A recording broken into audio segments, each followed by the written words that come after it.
If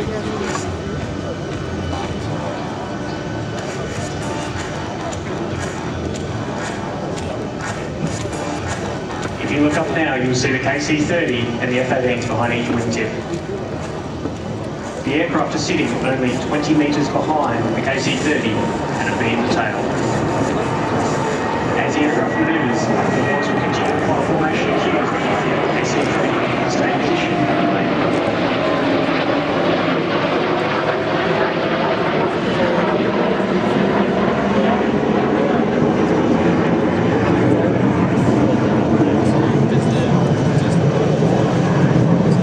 They must lock on to his lights.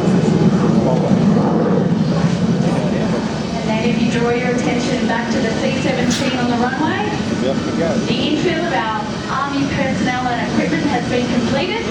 The aircraft is now closed up, the ramp and the cargo door are closed, and they are ready for takeoff.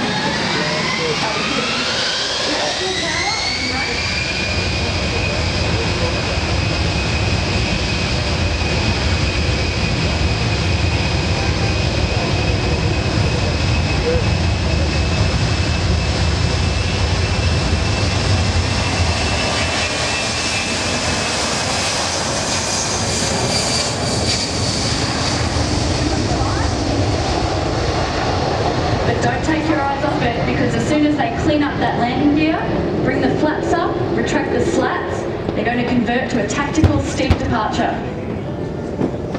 Can we go up?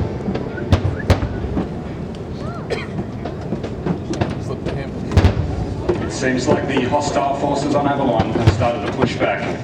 We'll see what we can do about those guys. The C-17's getting out of here. He's got the hammer down there.